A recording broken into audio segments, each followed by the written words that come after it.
Torolo, see what Torolo, Kona like them soldier, they go who your cause.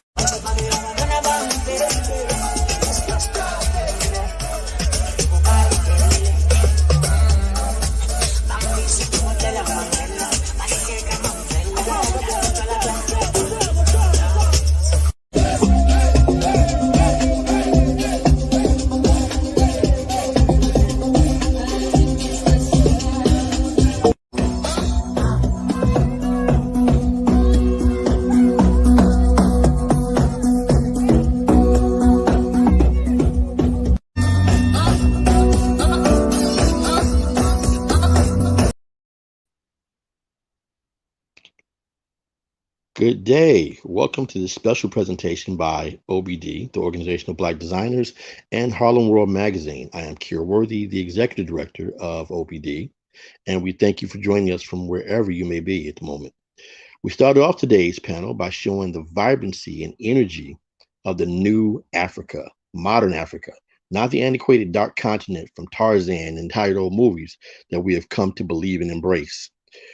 We have on board for this journey and exploration 3 uniquely talented individuals with visions of doing business with the mother continent, utilizing Ghana as a gateway. All 3 are very talented entrepreneurs, and I'd like to introduce them thusly. We have Mr. E2 Evans, shoe designer and overall designer. We have Ms. Jessica Lewis, who is doing great things in building and construction. And Mr. Sid Washington, another very, very talented designer, hailing out of Atlanta currently, originally New Yorker, and also Ms. Jessica Lewis out of Philly originally, and now hailing from Atlanta also. Welcome, everyone. Thank you for having me. We appreciate you being here. We're going to go round robin. We'll start ladies first. Instead of me trying to tell them about you, I'm going to let you tell them about you. Absolutely. So, Jessica, please kind of give us a bit of your background. Thank you for having me and the opportunity. I am Jessica Lewis. I am the multi-entrepreneur with 3 businesses that I like to brag about. My first one, which I'm wearing, is my clothing line inspired by Mother Africa. We build and create unique and couture items for each individual, all custom made with on-car fabrics, either from Ghana, Nigeria, or from the UK. We also have a green construction firm. We build residential and commercial structures out of shipping containers. And lastly, I am a business consultant. I help my small businesses get their ideas out their head onto paper and help them get financing so that they can grow their business. And I'm so honored to be on the show today. Thank you. Oh, fantastic. Fantastic having you here. Next, we have Mr. Sid Washington. How you doing? I'm Sid Washington, business owner. Run a graphic design company, clothing company, American Basics Clothing. I'm an artist, as you can see in the background. And I'm happy to be on the panel and looking forward to this great experience. All right. And last up to bat, certainly not least, actually the engine behind this event, Mr. E2 Evans, hailing out of New York City. Hello, everyone. I'm E2 Evans. I am the CEO of the Evans Guild, and we are a company, a firm that designs, manufactures, and specializes in branding. We have several apparel and accessory lines underneath the Evans Guild. The most notable is the signature collection, the E2 Evans collection. I'm a celebrity footwear and accessory designer, so I'm primarily known for my purple bottom shoes. My latest venture is the Book of E2, and it's a celebration of culture, celebrating our history and not his story. I'm also the founder of the Soulsville Foundation, and I'm delighted that Jessica and I are going to be doing some very exciting things that I'm going to elaborate on later on the continent, as well as Atlanta, through a vessel we call Soulsville City. And last but not least, I am the creative director of Harlem World Magazine, which will also be promoting this dynamic event. Fantastic. I like the energy here. I like the possibilities that are kind of sitting before us. So let's kind of dive into this. Question to pass around the board. What do you feel, or what are your feelings about Africa as a whole and Ghana as a country? I'm going to say ladies first. Okay. Well, thank you for allowing me to go first. Wow, what can I not say about Ghana? When I went there for the first time, it made me feel like I had not experienced blackness until I got there. So one thing that's very noticeable is everybody around you is black. It was so much fun to just see black, black, black, black, black everywhere, right? Like literally while I was there, I saw two whole white people. I didn't see any Asians, Indians, Mexicans, any other kind of Spanish descent. It was amazing. So to be around all of my black and brown, different color people that I know originated in Africa, it invigorated my soul. And I feel personally like everybody needs to go to anywhere on the continent and just experience so you can really feel what it's like to be a king and a queen. All day long, everybody loved on me. Everybody respected me. They practically planned out my whole day. So when you think coming to America, I felt like everybody was treated like that there. Even what inspired me the most is everybody's work ethic. To see people out there hustling the way that they hustle, like I'm tired at the end of the day just talking. These folks are doing like physical things, fishing, cooking, cleaning, selling the stuff that they're making out on like they are true hustlers. So us as Americans, I see why they feel how they feel about us. But I will say it definitely gave me a different perspective. And I now respect their perspective because they feel like we don't work hard enough. And to be honest with you, when I saw that, I hadn't been, and now I am. So I'm grateful, and I definitely encourage any and everybody, go experience Africa for yourself, have your own moment, have your own connection with it, and it will change your life. Fantastic. Well, that's a serious endorsement. Yeah. Who wants to take it next? I approve that message. I guess I'll go next. Being an educator and a lifelong student, all of my learning has come from Africa, from Egyptian to Dinka symbols to Madagascar, and understanding that, surfboarding wasn't started in California, just some great information that comes out of the continent. I've never been myself, but I feel like I've been there 1,000 times through my studies. I'm looking forward to the opportunity of going, particularly to Ghana. I love the rich culture, and as Jessica mentioned, the work ethic and just seeing people around you being able to grow and build together is something that we really haven't, or I really haven't seen here in the States. Not enough. So I really want to be able to get that feeling, immerse myself in the culture, and learn a lot more about where some of my roots come from, and just begin to build. So I'm really looking forward to these experiences. I love the stories, and let's keep building. Let's do this. I guess I'm next. Well, I like to consider myself an I can.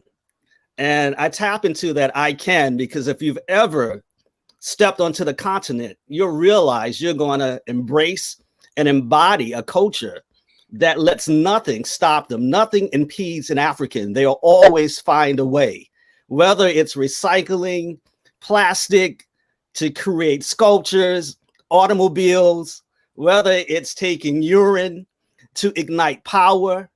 There is no shortage of deficit when it comes to saying you can't do this.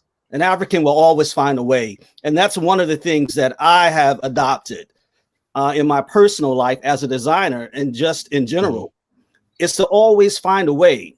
No matter what anyone says, if there is a will, there is a way. And that's what I think of that kind of philosophy when I think of Africa.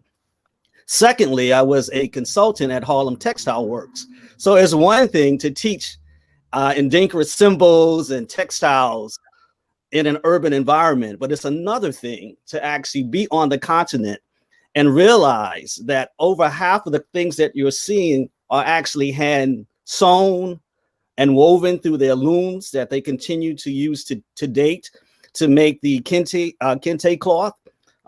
Is pretty amazing to actually see. Also, one of the things that I love about Africa is, every day in America, you got to deal with racism. In Africa, I witnessed reverse racism. It's because you weren't dark enough. And that was kind of refreshing. In fact, when it was time for me to leave, they told me to go back to the village that I had forged my passport. So it's wonderful to be in a place where everybody is celebrating you, looks like you, and is interested in your well-being. And last, but certainly not least, just a holistic aspect of life and healing with herbs and those kind of things. I was really fascinated with. There was what's my tree? It just escaped me.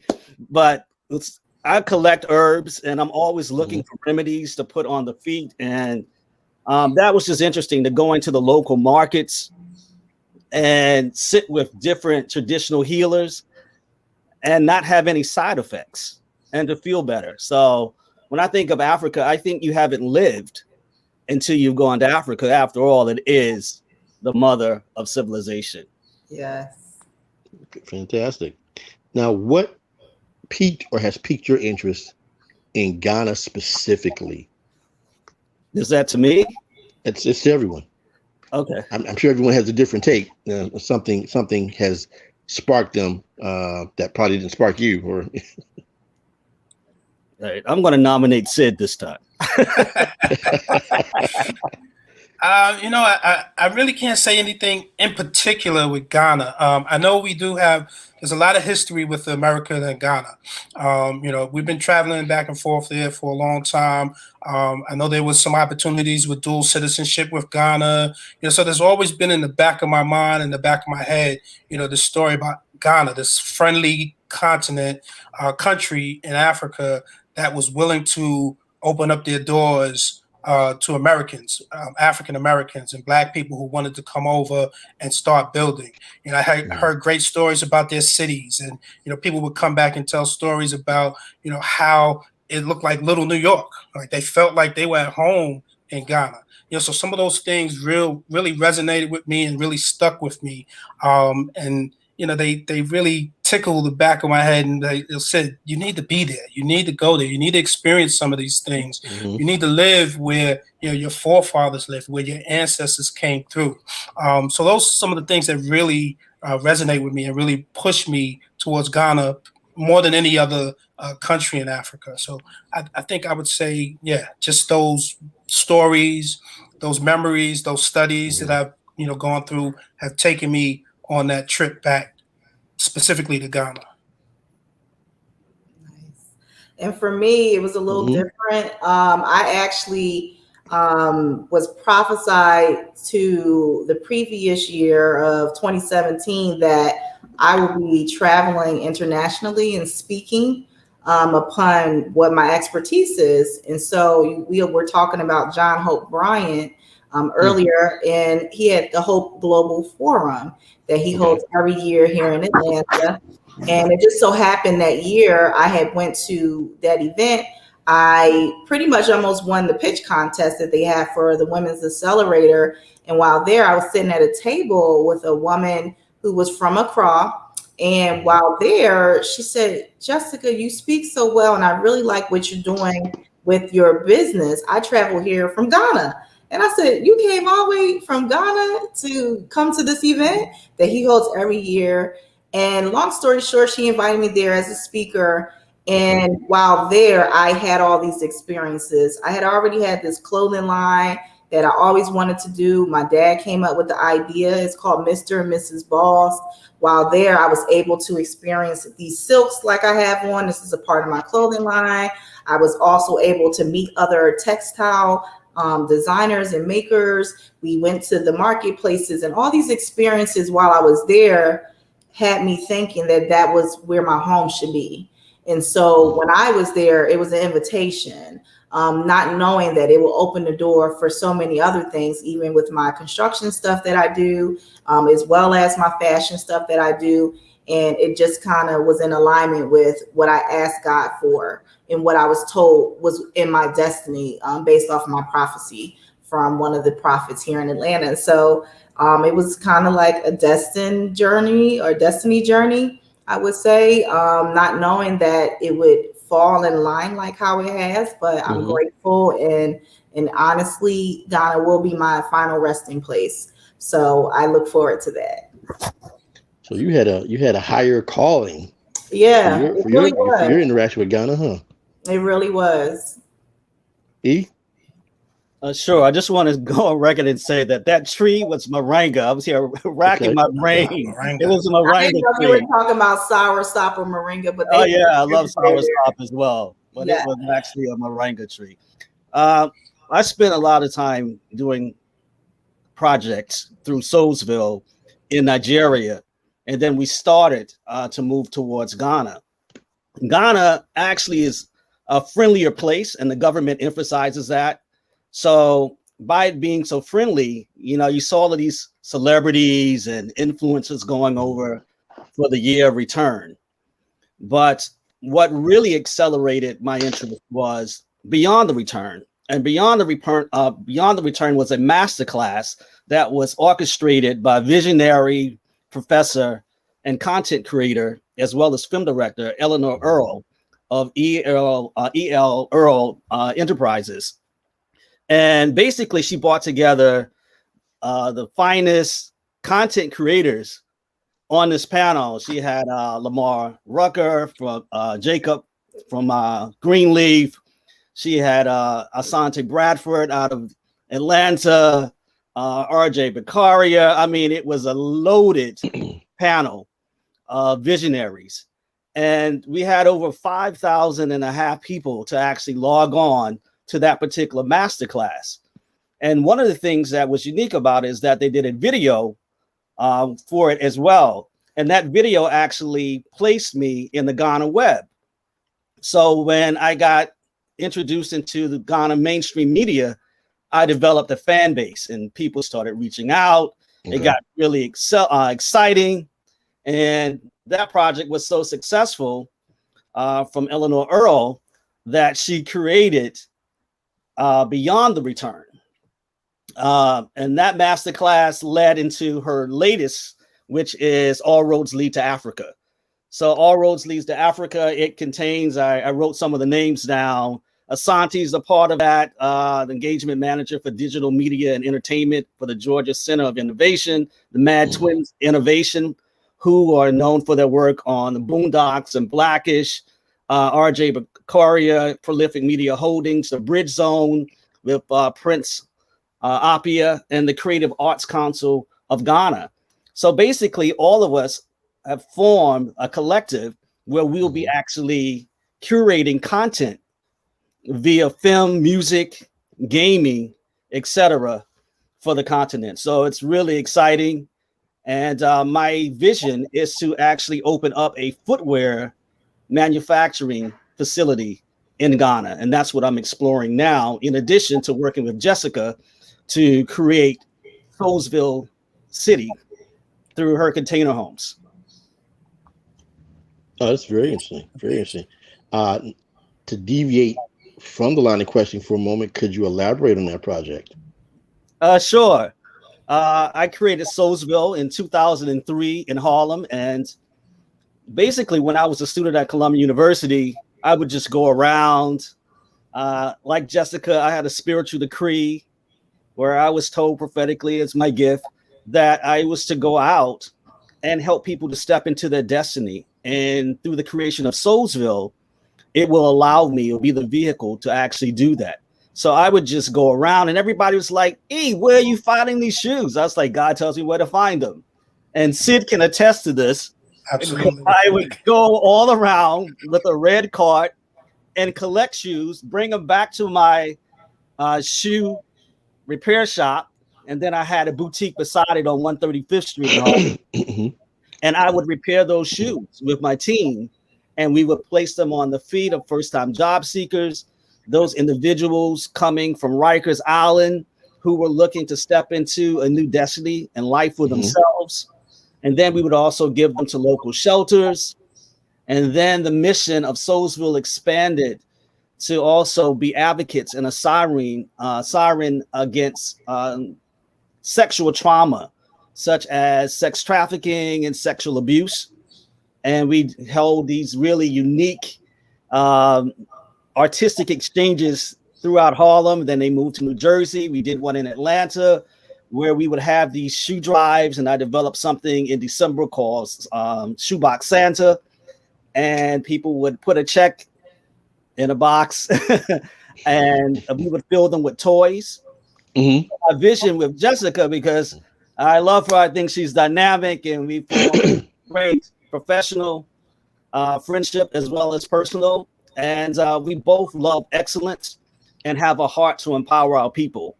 And to that end, because she's so great with using these sustainable container homes that she's developed, and she's humble, but the sister really makes it happen. She knows how to build a platform.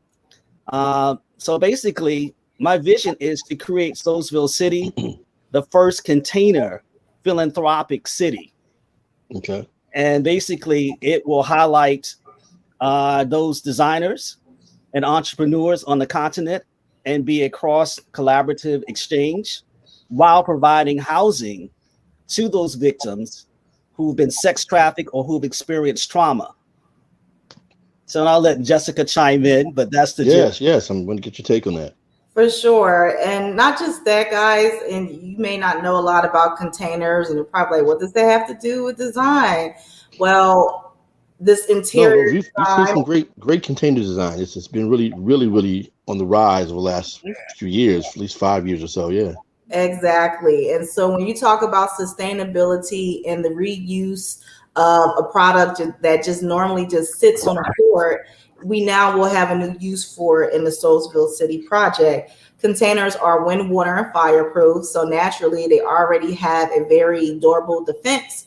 But more importantly, Soulsville City is designed to help bring the person back to life. So how I felt when I went to Ghana, being able to experience Ghana, the people and everything around it, bringing me back to life and reinvigorating me. That's the purpose of Soulsville City, for people to be able to come and experience something they've never experienced before, and now finally feel the love that they deserve and the respect and dignity that they'll receive from the services that we offer.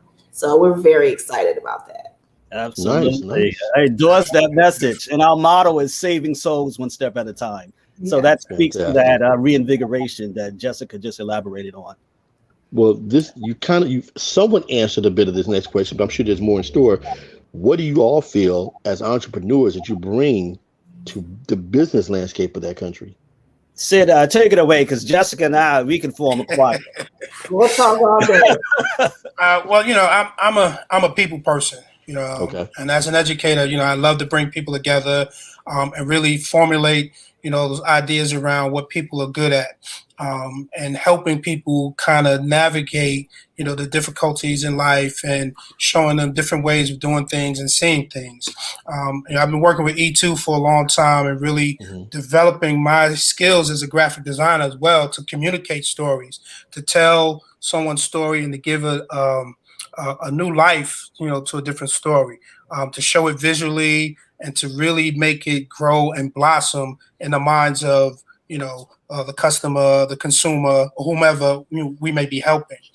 So that's kind of what I bring to the table, along with my thirst for knowledge, my thirst to grow and to understand, how everybody else is doing this thing called life, and hopefully help, not just myself, but other people grow in that manner. And so that we all collectively utilize our knowledge, our understanding, and our love, of people, and grow and build. So I think that's, what I really want to bring to the table. And I think I absolutely give as a gift of mine.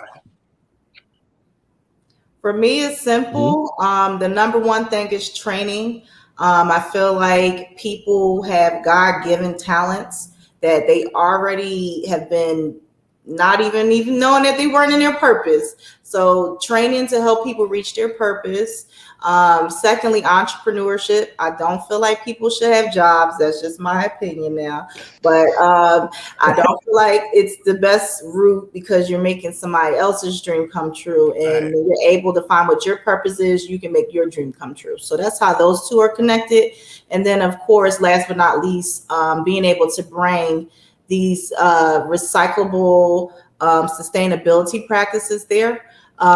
Because they're already doing it. The guy Jerry, he done made a sports car out of plastic, and you hear about the ones that are really famous, but when you get there, you really see like there are master carpenters there that already are working in their purpose, and just being able to see them in action, I just want them to be able to finally monetize it, because the waste of time that has happened from the time that they created the skill and actually mastered the skill, they could have been making way more money. And that's the only deficiency that I see in Africa, that there's not enough business owners, especially with all the skill sets that they have. So helping them reach entrepreneurship is really important for me.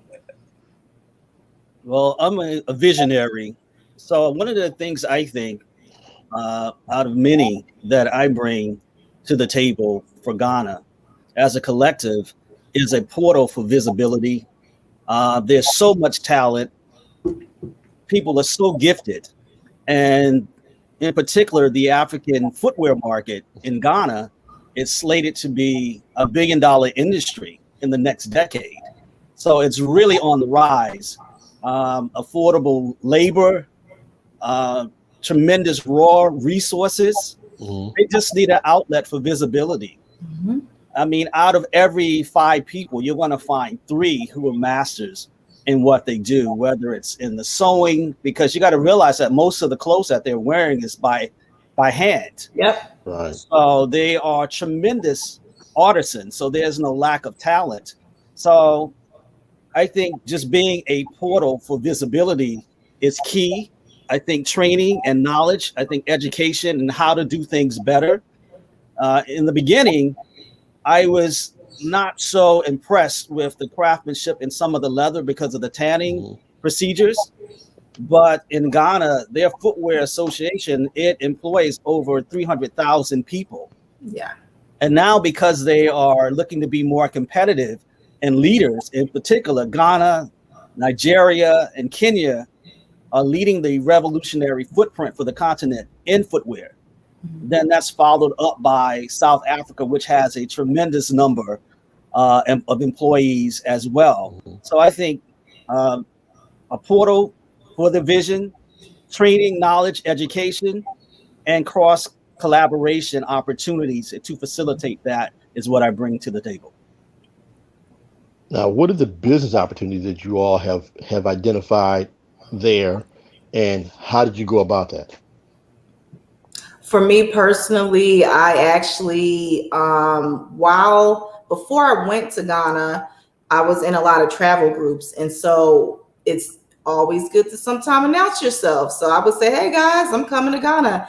And so I started building relationships with people there. And then when I finally went there, I actually met with them. And from there, I became business partners with some of these people. So my operations manager for my construction company, he is actually there. So where I purchased land at and where my company is registered at, he's over everything there. And I talk to him regularly. We built a relationship. He gets a salary. All of that is already in place. So that's key, having a local partner. Then the other side to it, my clothing line that I have on, same thing. I'm in different groups and I say, hey guys, I want to start a clothing line. I'm looking for a seamstress. I don't know how to sew, but I'm the creative designer. So I come up with the designs and she sews it. Her turnaround time is very fast. The quality of everything I'm getting is high quality. We split the cost for the textiles. So just so you kind of get an idea of, those folks have a hustle mentality too. They have bills to pay. They need to do what they have to do. The key is just building a trusting relationship with the right people, because there are scammers out there. And for the audience knowledge, can you tell us what the name of your agency is? Exactly. So, from a scamming perspective, you have to be mindful. If you've never met somebody, how do you know that they're able to execute what it is that they say? And so, I encourage you, if you're going to do business on the continent, don't just meet them, but go and physically not meet them. Find out where they live. I went to my operation manager's house. I met his family. I stayed with they. I lived in their house, even though I paid for Airbnb. While I was there, they cooked for me every day. I learned how to cook food. I mean, I'm telling you, it was a whole experience. So I would say, don't just do the hey, how you doing, or get on WhatsApp, or whatever. Go deeper and really get to know the people that you're looking to envelop in your life and in your business. So no tourist drive by. No. No tourist drive by. And even with my clothing line designer, her and I've never met in person, but I talk to her regularly. Okay. And while she was updating me on every phase of what we were doing, she was very transparent. I got blessed. I've heard terrible stories from other people, but I've never that. And I don't go into situations. Let me say this too, it's a mindset thing. You can't go in wanting to do business with Africa with the mindset of a slave, meaning they're going to try to be competing with me, or they're going to try to steal from me, or whatever. That's the post-traumatic slave syndrome that we're still trying to get over as Black people. So I never went into the interaction thinking, man, they're going to take me for my money. That was never across my mind. I was very clear on my intent. They were clear on their intent, and we came together, and we are now in business. Fantastic. So, for the edification and knowledge of our audience, tell us what the name of your clothing line is. My clothing line is I Am Boss Incorporated, as you guys see at the bottom of my name subtitle here. And it's I Am Boss, inc.com. Currently, we just have our t-shirts and shoes and hats, but we're moving toward more formal and informal wear for both men and women. It's a couple's clothing line. So the man looks a certain way, or the woman has a certain material like this here, and the man may have something complimentary on, whether it's his cuffs or his collar, or maybe even his whole entire shirt if he wants it. But it's designed for men and women to be matchy, but not too matchy, so that when they're out in the streets, they represent each other very well. Right. Okay. Sid, business opportunities. Well, I don't currently have any business opportunities in Ghana. I'm looking to build some with Jessica and E2 and yourself, and really go over there and hopefully exploit my abilities as an educator, my abilities as a designer, and my abilities as an expert in culture. And hopefully forge some friendships and business partnerships, where I can grow in the continent or in the country of Ghana. So when you thought of Ghana or think of Ghana currently, and knowing your interests, are there any things that kind of stick out for you? Like, I could probably do this, or I'd like to do that, or try that there, or maybe there's an idea that that it's here, it could translate there that they don't have. Well, that's a good question. I think my abilities as an educator, I'd like to exploit a little bit more in Ghana, especially in graphic design, and building that industry a little bit more. Sharing my experiences, my knowledge, and building some of that. I also own a clothing line as well, and bringing what I've done with my clothing line is it's very culture driven. So a lot of Dinka symbols, a lot of Egyptian symbols, a lot of cultural symbols that deal with our culture, our heritage, and who we are as a people, and all of the great things that we've given to civilization. I put on my T-shirts and my jackets, my leggings, and things and such like that. So those are some of the things that I'd like to share as well, and to bring to the continent of the country of Ghana. Well, while we're on that, and while you brought it up, give us a little bit more insight to your clothing line and the name, and also the name that you are doing your graphics under. All right, so I'll start with the graphic company. The graphic company is More Graphics, and More Graphics comes a little bit from my name, Morrison. My given name is Morrison. I was named after my grandfather, and in my research, Morrison, it means the son of Amor.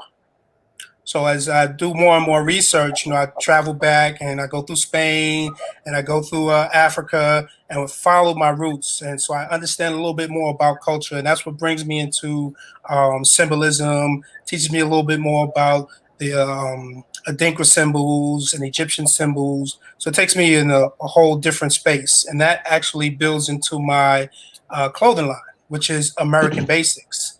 But I spell American AMERUKHAN, Basics Clothing. And basically, Amaru, some countries in Africa, is also known here in the States as well. And it's a group of people who are pretty much like Ghanaians. They are real close knit. They work together, they build together, they grow together. And Khan, as we know, means king. Or sovereign. So the name came together, pretty organically, and it's grown from there. And so what I do is I take a lot of my symbology and I try to tell a story with the clothing line. So what my feeling is about clothing or about communication is we communicate several different ways. One through our eyes, one through our speech, and the other one through our clothing.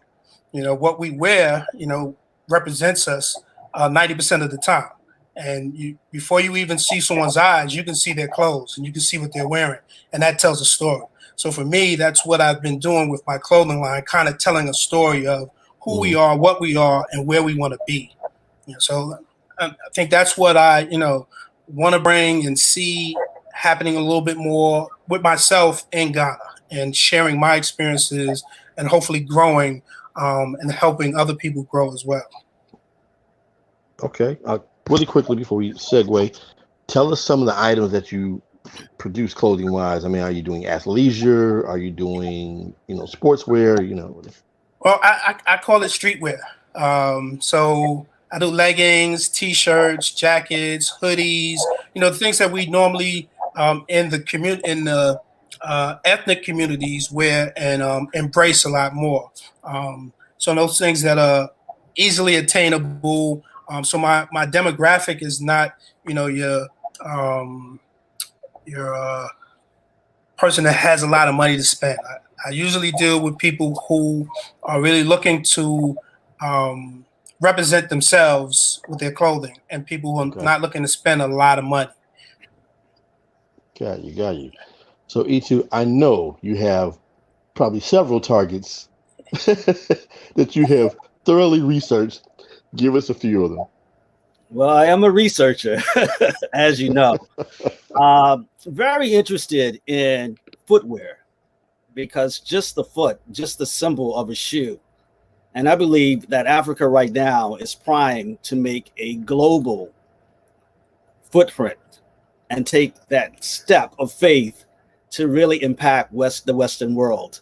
We know Virgil from Off-White, Oswald Boateng. So we see these Ghanaian designers who really impacted our culture. And many people didn't even know that they were from Ghana. In terms of business opportunities, I am looking specifically to focus on footwear. And as I stated earlier, I really want to open up a facility that manufactures sneakers. Because right now, the sneaker industry has exploded. I mean, you have NFTs that are selling for millions and they're just concepts. You can't even wear them. The resale market. And I hosted an event for a designer from Nigeria launching his sneaker. And he used vegan leather, which is, as you know, it's not real leather.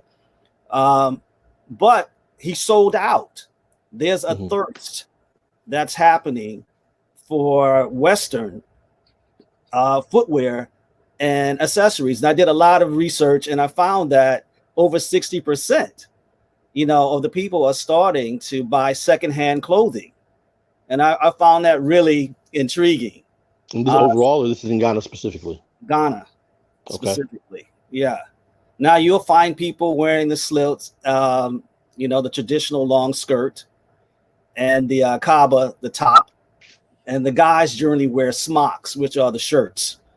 But there's a huge thirst for Western design. So some of the very smart, younger Ghanaian designers are specializing in getting a lot of visibility for their stamp on sustainability, doing more ethical, earth-friendly designs with American style silhouettes and traditional Ghanaian fabrics. And those are selling quite well. So outside of footwear, I'm very interested. I actually grabbed a boot. Since Jessica raised the top, I had to get up.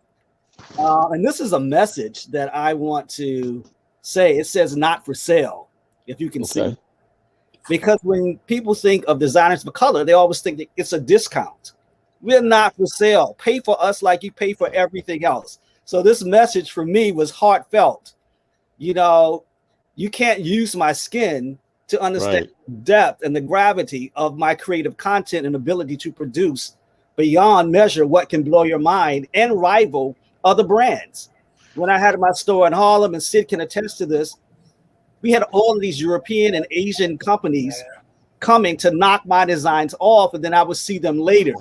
Even the CEO from Japan of Stare, a very high-end outlet there, they came to meet with me personally because they were interested. And I think that's the perception of Africa, and I want to change that. And I plan to do that by my second interest, which is getting involved in media, hosting TV shows on style, because unfortunately, when it comes to people of color, we are just consumers in the eyes of most, and we are actually the creators of everything. Absolutely. So I would like to actually create a TV channel that causes a cross intersection to impact Africa, Asia, Europe, and the Americas by showing the beauty, the richness, the heritage, the tradition, and excellence that comes out of Ghana. So TV and media, that's the second opportunity. The third opportunity I elaborated on with Jessica, Soulsville City, and the Book of Itu. I would like to produce a denim streetwear company, and I launched it just recently. It was on the cover of Harlem World magazine. If you haven't seen it, get it. Numbers were great on it. But I would like to do hemp infused cotton denim and apparel and accessories. And the boot is one of the items that I would like to do in Ghana. So that's my interest based in Ghana, and I'm going to make it happen. That's what we do. Nice. You kind of touched on something that I'm going to question you guys. I'm sorry about that. What do you think the biggest myths are that impede Black Americans from doing business in Ghana and Africa overall? For me, I think is the perception of Africa. So when you see those philanthropy commercials with flies flying on your face, and you know, this what media unfortunately has demonstrated on what you experience in Africa has tarnished the actual feel and actual lifestyle that is of Africa. As E2 said, they copy everything that we do, and we're the ones that spend all their money, you know, on all the things that are not of Africa. And it comes from us allowing the media to devalue Africa and what it stands for. I believe that if we're able to change the mindset of people through media, like E2 is mentioning, and through knowledge and education, like Sid mentioned, those two as a collective will allow for us to get a new understanding and a true understanding of Africa, and reverse that brainwashing and really allow for people to say, you know what they told us was not true. Now we know, and they can do better once they know. Absolutely. Well, I'll go next. When it comes to myths, I'm recalling a story. My cousin in Brooklyn met my cousin from Nigeria, Yamasi. And he said, wow, you get to play with tigers and lions? She's like, no, I drive a BMW.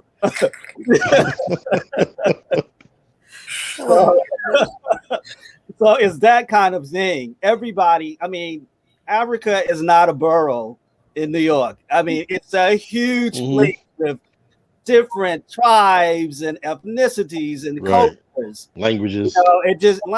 It just proves, just like in America, we are not all monolithic. We don't all have the same experience just based on the hue of our skin.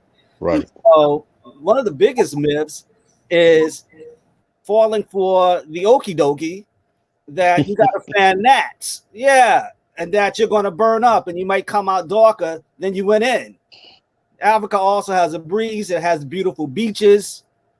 I love to chill on the beach, and people, that's not something that they conceptualize when they think of going to Africa. Yes, it has palm trees. You don't have to go to Miami, to see a palm tree. Actually, the materials that they're using to create the fabrics actually comes from a palm tree. It's the reality of it all, but just knowledge. People die for the lack of knowledge. I will say there is a difference. You have to know where you're going in Africa. Ghana is a very friendly place. Yeah. Nigeria, on the other hand, I love it. Family there, as I mentioned, but it reminds me of New York, early, I would say late 80s. It's very dense. It's a lot of traffic. You can't get. They might not be playing 3-card Marley, but there's a game going down, and you can get lost in that game. It's very fast paced, and you hear about the scammers. I was amazed to learn about the Yahoo boys. I mean, it just speaks to their brilliance and how you use your talent and who you come in contact with to shape your talent. But in the beginning, we had trouble there with Soulsville because the shoes were being sold before they could get to the people. So relationship, as Jessica mentioned, is key. You can't just trust everybody. You have to get involved with the UN, which I speak at pretty much for the past 2 years. You have to form relationships. You have to see where your money is going, where your time is going, and you have to know just like anywhere else in the world, not just Africa, the pulse of where you're doing business and adopt and adjust so you can be successful. Okay. Sid, myths. Also myths on this side of the line. What misconceptions do we have about Africans? Absolutely. I was just going to get into that. It's funny. When I was early starting my graphic design career, I was working with a bunch of brothers from Nigeria on 116th Street. A lot of cab drivers. I'm not going to mention what I was doing for them, but it had to do with graphic design and having to help them along the way. And one of the things that they told me is before they came over, they had to go to a class. They had to go to a class, an immigration class, or a class for them to exit Africa. And part of that class showed people of color as lazy, shiftless, drug dealers, and it amazed me that you had a group of people over there sharing false information and giving falsehoods about who we were over here. And just like Jessica said, on both sides of the table, we get stories, from media. We get conditioned on how a group of people are with no facts, no factual information behind it. And we just believe it just because there's nothing else to back it. So we need to control media. We need to build our media. We need to build those communication lines between each continent, each country, so that we can share what's really going on and disprove all these myths about who we are as a people. And I really believe that it's a concerted effort to keep us separated so that we don't unite and exploit our power, and really become what we are supposed to be and take back the power that we've lost, all along. So yeah, there's a lot of myths, and we can go down the line and tell 50 different stories about how people view us here, and how we view them over there. And like Jessica said, all the stories that shows people, in squalor, hungry, shooing flies, and it's just not true. And when I taught my class, one of the first things I taught students that Africa has some of the richest countries in the world.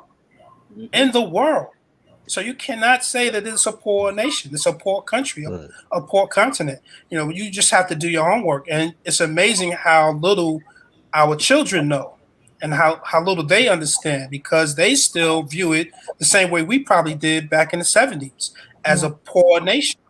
So Right. those are some of the myths we have to dispel. And I would like to do that through education and build some of that knowledge base, and join the continents, together. So what are some effective ways that you all feel one can network with um, potential clients and customers and friends in Africa and in Ghana? I will say the number one thing is to utilize our American resources. I'm going through what they call as being export ready. Apparently, I was not before. So Okay. now I am becoming an export ready business. And what that means is basically people can go to my websites and they can place orders for my construction project stuff. Hmm. I already have an e-commerce store for the fashion side. I'll have insurances in place to E2's point earlier about ensuring that whoever the end buyer is, that they're actually going to Hmm. pay for my services and products. And I can now even offer lines of credit to my end buyers on the continent, for them to purchase from me, where they'll go through their own credit qualifying process and they can now buy from me. All these resources are free, and we don't know that because Black companies don't typically know that U.S. commercial service Truly. is something that's available to anybody who wants to do business on the continent or even outside of the continent. We're so fixated on the United States that we don't even know there's more outside of the United States. So trade.gov is where I would say everybody can start. What also is really great is that they will help you find buyers. They will help you find local partners. They will do background checks on these buyers and partners. All the things that you need to feel secure in doing business in Africa, they will do on your behalf. You'll have a local representative here in the United States. In the countries that you're doing business with, they'll set you up with a rep there. And you'll have a whole team of people that is ready to go for you when it's Okay. time for you to do business there. It's a free service and it's on trade.gov. And you just have to find whoever your local, just send a message through the website. They'll find out who your local representative is for your region, and they'll get that process started. Now you have to have patience because they're trying to help you. And so they're going to ask a lot of information. So you have to be a registered business. You actually have to have a service or product. You actually have to have an up and running business, because if they find you a buyer, but you can't handle the capacity, that doesn't benefit them. So just keep in mind, they're going to tell you everything you have to do. Just make sure you follow through and do everything that they ask you. Right. E? Well, I think Jessica did a great job with the trade.gov, but I would add on to that, the UN has been really helpful for me in networking, because when I speak, there's always so many people there from Ghana and Nigeria. The Nigerians and Ghanaians are everywhere. So that's how I make a lot of my contacts. And then people actually reach out to me. And then if I'm interested in something specifically, then I will research it. But what's also been helpful is this collaboration with All Roads Lead to Ghana, because, we're looking at opening a flagship store and then having the governmental support behind it with the Arts Council of Ghana, Tourism Council, the Brit Zone, and all of those other entities that they have aligned, kind of really gives me a safeguard, and not only helps me to raise the monies for the project, but also brings in the quality of laborers that I need to execute it. So, all of this we're in the process of doing now and in talks of. So those things are helpful, I would say. And you can't go wrong. If you want it, you have to research it. And in many cases, I believe you actually need to go to the continent if you're not familiar with the practices and customs of the people. You can't be intimidated. They want to win just like you. And if they know you can make the money, they're going to work hard. You know, one of the myths I think of when people think of Africa, just to piggyback on your last point, is that it's poor. It has the best resources and some of the most talented artisans and laborers for any industry that you could find. They're visionary, because I think that's where African Americans get it from. You know, we are a group of people who can create anything and all things out of nothing. So you just have to be willing, courageous, and know who you are and develop your business products and services so you can make those connections, like Jessica just mentioned. Now, since you touched on artisanship, I did have a question about that. Do you see a way, any of you see a way to integrate the artisanship and work ethic that you've all spoken of into what you do here, and maybe what you can do with um, an entity or a talent that's in Ghana, that's Ghana based? I have, and I feel like, as I mentioned, some new energy had gotten into me when I came back, and I now have been instilling it into others. So my operations manager, I realized that he has some deficiencies on running a business. He's a hard worker, he's a laborer, he knows how to do all of that, but there's certain things he didn't know about running a business. So he and I kind of have tutorial sessions where I teach him, you know, how to do the things the American way, and Mm-hmm. he's teaching me how to do it the Ghanaian way. So we're both have this education exchange that's helping us grow as business people, even though we're in two different, you know, parts of the world. But we have to understand the customs in that area so we can be successful as well. He's never been to the United States, but I've been over there a few times. So he's teaching me how to even move. I'm gonna give you a quick example. I had a brand new iPhone, feeling myself, was all cute when I left the United States, walking down the street, nonchalantly, just holding it in my hand like this. There's little kids that will slap it out your hand and pick it up and run it off with it. You'll never catch them. They're like track stars, okay? Oh yeah. So the example that happened was the little boy did that to me. It almost fell in a gutter where that's where all the urine and stuff falls at. He was able to quickly stop it from going there. He picked my phone up and then he chased the little boy down anyway and gave him a beating in the streets. Okay. So I'm just giving you an example how they protect us as Americans. So Mm-hmm. don't ever think that they don't have our best interest at heart.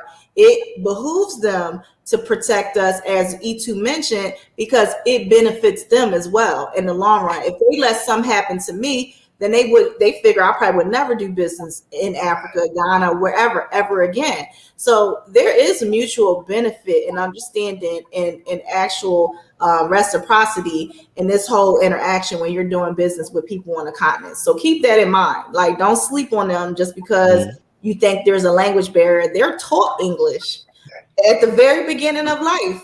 So their English is probably better than ours. I'm just giving you some examples, but just know that their whole culture is, honestly speaking, better than American culture in many ways. Now, quick inquiry to the work ethic. What are a few of the things that you've seen in the Ghanaian work ethic that you don't see within ours? I wish I could show you a picture of a woman while I was there. This woman had 2 babies on her. She was selling clams that she fished out the ocean. She had some kind of mechanism holding that food in the back, and she sells it as she's riding down the street. And she also had a baby in front of her. She was on a bicycle, y'all. Wow. How many we got? What we push our kids around in strollers? She had her kids literally strapped to her while working. So I'm just giving you a visual to explain to you that we would need 2 strollers, double stroller. Then we need our friend next to us pushing the 3rd baby around. I'm just giving you an example so y'all can understand, like, they are the most resilient and strong-minded people that I've ever seen. So I'm just telling you, their hustle, their drive is way stronger than ours because they don't even have it. They're not even working with the same toolbox as us. So that alone is enough to inspire me to work harder. Just being able to see that myself on how they are all living with the best that they can deal with and what they have in their toolbox. So we got way more. We should be doing more. Absolutely. Sid? Yeah, I would resilience. The ability to use resources that we throw away every day. To construct buildings and to create mechanical hands. Out of useless material or things that we would call useless materials. To actually figure out how to generate electricity. Using old thrown away radios, transistors, and things of such, and just build what they don't have out of the uselessness of others. I think so. Resilience would be the thing that I'd say. Absolutely, we have lacked that for a long time. We have not really created anything since rap. So I think there's an opportunity for us to learn from our brothers across the water. And how to be resilient and how to take those things that are not used and repurpose them. And I think that's what we have to do right now. And it just helps the environment and it helps the culture. So yeah, resilience, I'd say. So with the ego, what you say? I was going to chime in, but if you were Go going ahead. Go ahead. No, go ahead. When I think of Africa and this whole notion of work ethic, what comes to mind for me is that I find that most Americans make excuses and Africans make arrangements. They're going to find a way. They're going to find a way to get it done. It's not a matter of if it can be done, it's when it's going to be done. And their mindset is that I am literally an African. I can work this out. Right. And to that end, you'll find Africans, the things that we don't want to get on us, like mud, they will take that same mud and use it to construct a village, a whole entire community dwelling to protect its inhabitants. They will take tires and make shoes, that we would discard. And I'm always amazed as to watch them cut up these tires and make these shoes. I'm passionate about that because of Soulsville. Right. But I think when it comes to work ethic, lastly, when I think of the continent, not only will they not let anything stop them, they use everything that's in their hand. Yeah. Whether it's, an extract, which is the raffia, is what they're actually using to make these clothes from the palm trees. Things that we wouldn't even think of. Seeds for adornment. Everything that we look over, they use it and monetize it. So the ability to monetize everything that you have. No waste. Is discarded. And I think of that when I think of the watermelon, which is why I use it in the book of Itu, because the watermelon is a symbol. If you go back through history, you'll find that they despise free landowners of color. And that's what we grew, were watermelons. And the watermelon actually came from Africa. And I'm using this example is because generally you throw away the rind, but they've already figured out that it's nature's Viagra. Not only will it hydrate you, it allows you to produce and be the stud that you were destined to be. You did say nature's Viagra. Yes. Just want to be sure about that. I'm a thorough researcher. So I've adopted that, and that's what I instill in my design team, is how to create magic out of nothing. And the nothing, the concept or notion of nothing is what's in your hand. What's in your hand? How can we use that to create something fantastic that people have overlooked that's innovative? And that's what I see and have experienced in Ghana. Okay. Great speech by Adam Clayton. There's a great speech by Adam Clayton Power. What's in your hand? It's beautiful. Okay. Reminds me of that. Fantastic. Now, with the advent of and the emergence of coronavirus and of course the pandemic, how do you feel navigating between continents? I personally, I caught COVID back in April. I was sick for a whole month. That has not stopped me before or after from traveling. I'm on a mission. I know what God put me on earth to do. And so I cannot allow these made up diseases, to say the least, to stop me in my shine and the things that we need to do to bring Africa forth as a superpower. And so if we keep that mindset, versus I'm going to get sick or whatever, then we'll be fine. If we start kind of doing that law of attraction thing, thinking we're going to get sick and that he got COVID and they got COVID and we're going to get COVID, you're going to get sick and we'll end up dying. So I feel like your mind can either place you in a good position where you're doing things that are moving you forward, or it can take you all the way backwards. We all have that choice every day that we wake up to make good decisions. Yeah, I would agree. You know, the placebo effect is very real. And I think we really don't take heed to, you know, the power that the mind has. So, you know, we can fight anything. We can, you know, overcome anything. We just got to believe that we can, and we will. So yeah, I don't have any problem traveling. I had the flu back in January of 20.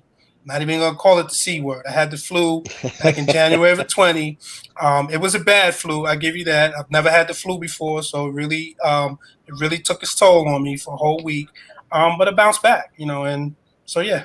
I don't think there's anything that, you know, we can't overcome. So, you know, sickness is just a small part of what we've been through. So I'm willing to take on anything, you know, to empower us as a people. Okay. Well, I would say that nothing stops me but me. I was diagnosed with COVID. It was a severe Harlem shake, no pun intended. Because I couldn't stop it. But I always told myself my favorite book as a kid was A Little Engine That Could. So I was like, I know I can. I'm going to beat this. I'm going to beat this. I don't care. Because the interesting thing for me during that time was people would say, "Oh, E2, I'm praying for you, man. Hang in there." And then they would tell me 7 people who died. I don't need to hear that. I'm trying to live. Right. Say, I do believe it's a plandemic versus a pandemic. But no matter what the endemic is, and life will have many, you have to know who you are. And when you know who you are, you will surmount obstacles. There will be disease. There will be sickness. There will be economic failures. Things are going to happen. That's just life. But on that trajectory, a plane of life, you have to have a determined mind. It's all in your mind and how you perceive yourself. And you just have to know that you're a winner. You're going to lose a few, but in the end, you're going to win. And that's where I am with it. Okay. Good mental attitude conquers all is basically the theme here, right? Absolutely. Yeah. Too black, too strong. That's right. You know, we got over slavery. I mean, what could be worse? That's right. That's right. This is true. What are some of your each individual target goals and your pursuit of connecting with Africa, connecting with Ghana, business-wise and personally? So one thing that I did during the pandemic is I acquired land in Prom, Ghana. I will permanently live there. And I would say from a business perspective is to bring the same innovations that we have here in the United States to Africa, so we can unfortunately make Americans comfortable to come there. So if the mindset is, oh, I'm worried about crime, or if I'm worried about whatever, the same things we have fears of here, if we can bring the innovations there and show them that it's not like that, that's my goal. And I would sleep good at night and die happy if I'm able to bring those same kind of benefits to Africa for not just Africans that are there, but the diaspora to be able to enjoy and appreciate as well. Okay. And for me, simply economic and educational freedom, you know, to really build and grow who we are, and to really show, you know, the civilization that we started, the civilizations that we started, that we can continue to build and grow as a nation of people, and really block out the negativity and the evil that is preventing us from growing. To acquire some land, preferably on the beach, and to truly build and to grow. Simple. Well, I would say personal and professional goals for me would include education, because when people see me, and they don't hear me speak, they don't know if I'm African or, American. So, as I already told you, they told me to go back to the village, but I'm forced my passport. Like, So, where do you think you're going with that forged passport? Go back to the village. I was like, wait. So I think education and visibility is key. I like to do media. As you know, I had a show on WBLS, and I would like to do something similar, connecting Africa and America. That's one. Secondly, production and design facility. Thirdly, Soulsville and Soulsville City, the initiative with Jessica and myself. Those are my primary targets. And professionally and on the personal level, definitely plan to own real estate near the beach as well. Because as you know, Ghana has attracted a lot of people there to do restaurant businesses. And now the fashion industry is starting to peak. And there's just the music that's coming out of Africa as a whole is amazing. And I don't know if you watched any film from Africa, but it gets better and better. And now you have all of these American actors looking to do and work in Africa. So I think the continent, the future looks quite bright. Fantastic. We're coming toward the closing stretch of this, and have a couple questions left for you. What things have you done, or you feel that you've done, to prepare yourself to do business across the, whether it's learn the language or increase your capacity to provide a service? I mean, what sort of things have you all done individually for that? If I can be honest, I barely got English correctly. So as you can see, I messed that sentence all up. I barely got English done correctly. So I know I can't go over there and learn Tweet. However, I attempted. Outside of that, I also have embraced the culture. So when I was there, you don't have access to a lot of American amenities. And that will be an issue for a lot of Americans. They're so used to eating chicken tenders and Burger King and all that. They're not going to know what to do there. So I think now it will behoove people who are in the States to start adopting some of the cultural changes. Okay. So again, doing the research first, and then maybe trying something new that you may not have tried.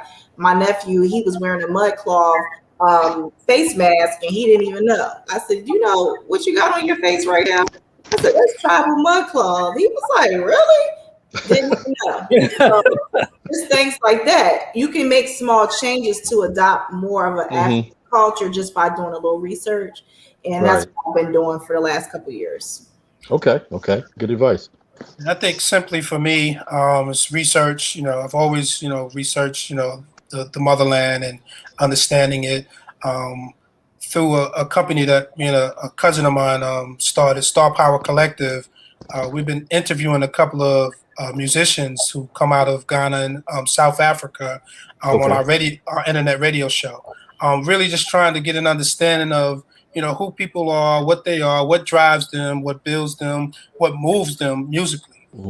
So we've been forging some relationships that way, and just starting my businesses and formulating them properly, LLC, C Corps and stuff like that, so that I can be ready to make those moves when time comes. Yeah. For me, I think one of the things that's helpful is understanding the menu, because your brother's got to eat. So I think having an experience to go to different African restaurants, whether it's Ghanaian, Senegalese, to develop your palate for where you're going to be staying, I think it's helpful. Because I taught textiles, one of the things I like to do is to expand the conceptualization of what African design looks like. So I use different symbols, all make references to them without it looking overly heavily steeped in the tradition, which makes some people feel a little more comfortable, and then I can educate them because Africa is such a broad place. Not Right. everything looks traditional the way that you imagine Africa to be. Right. So one of my things is education. There are tons of symbols. There are tons of fabrics and textures. So because I lecture a lot, I like to introduce the different nuances in textiles, in fashion, or designs made by African designers that you didn't even know existed. You like what you saw, but you had no idea that the genius behind that was a Ghanaian designer, Right. Right. Oswald. And now he's infusing more African prints into his collection because of his popularity. But a lot of the silhouettes, when you look at them, you don't think that that's African, and a lot of it very much is. Because when I look at a lot of European when I'm in Paris and when I was the face of Martel Cognac, all I saw were high-end white men with African models. And I think one of the things that's really popularizing the culture of Africa are these beautiful faces of all of these dark, lanky models that you see. It's changing what American beauty is, or the expansion of beauty. So I think education is really important. So I do a lot of that in my photo shoots as well. I shot recently for the cover of Harlem World, one of Danielle, Jessica's partners, who owns a dynamic modeling agency. And we used one of her girls. She's Haitian. And everybody's like, what part of Africa is she from? So I just think that kind of education, putting images in front of people and to see it, there is a connection. You may not be from that place, but DNA and genealogy started somewhere. And all of that generally traces back to the continent of Africa. So education is key. The other thing that I've done is network with various groups and lots of research. And it's really forged a strong path to allow me to do the things that I'm endeavoring on the continent to make it a better place in terms of overall economic stability. Okay, fantastic. Closing question. Well, what things do you offer to the American side and the African side by way of advice of how to work best together and work together more? I guess I'll start. In my research and my understanding of corporations, I've learned that it is families that run the world. Families, the richest companies in the world are really run by families. And I believe that we are a family. And if we can really close that gap and really look at each other as a family, we can become, that next 1% and grow and build and sustain ourselves and generations to come, and be what we want to be and be what we need to be, and not have to worry about famine, squalor, or any of the ills that befall us right now. So just really look at what that is economically, to be a family. How do we grow with one another? How we build with one another to become that power once again, basically. It's a wonderful take. That's a good take. Thank you. Yeah, go ahead. My apologies. No, go ahead, Justin. I was just going to say I echo that, and I would just also add into the cross-cultural understanding. So ask questions of your sisters and brothers. Find out what it is that makes them tick and understand them. That's just part of emotional intelligence and communications. And that will help you get a better understanding of how you may relate more with the continent than you think you do. So that I would just add that to what he said. No well, I love what both of you said. And I would like to just add to that if you embrace it with that, we have more in common. We're more alike than we are different.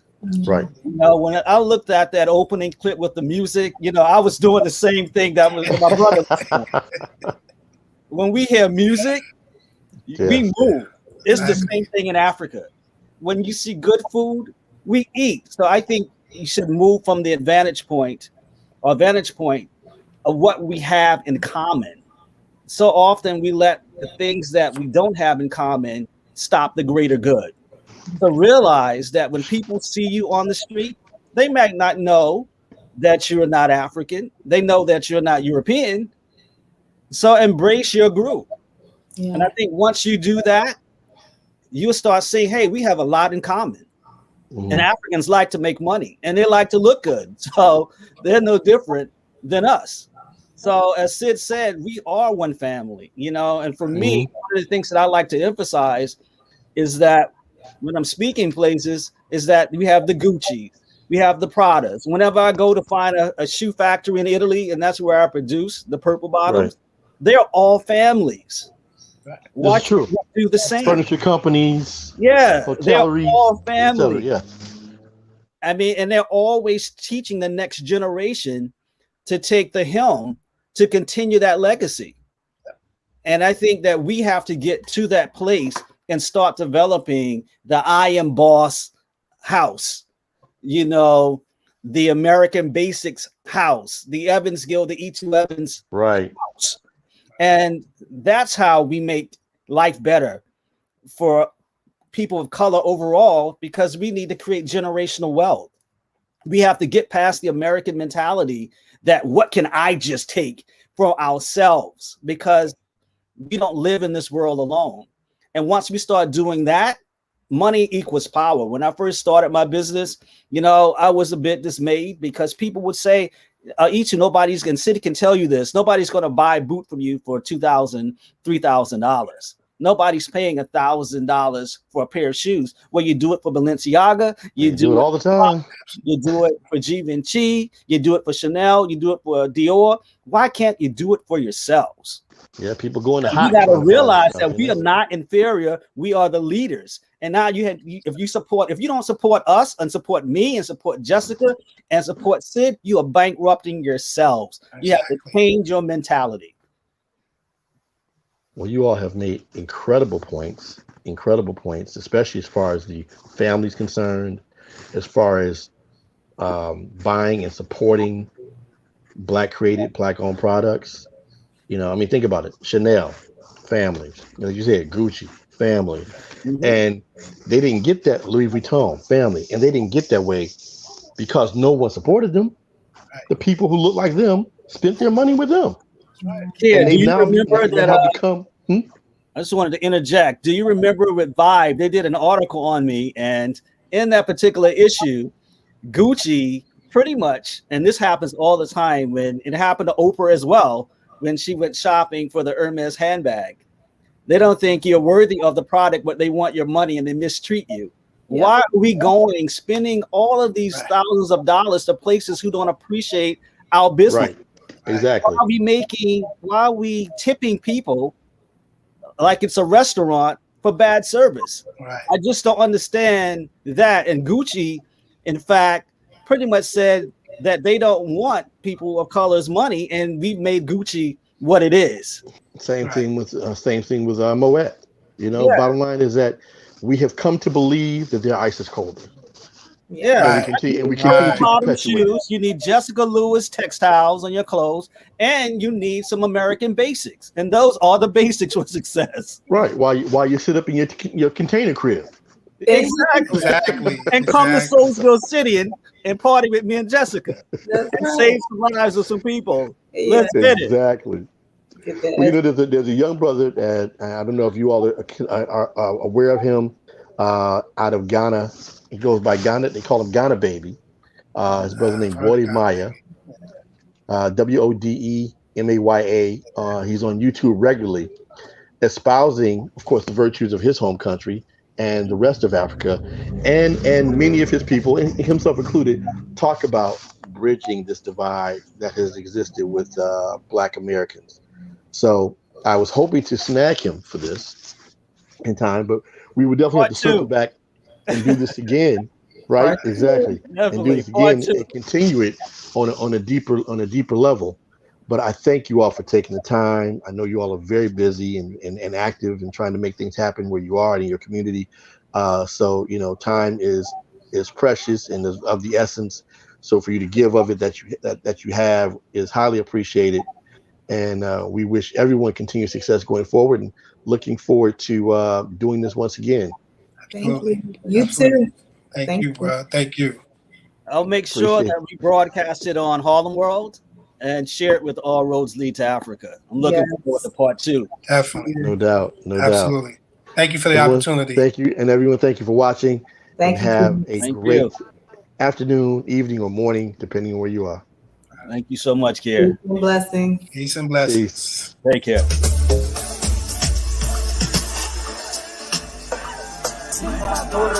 See what Torolo, Kodala, Soja, they go,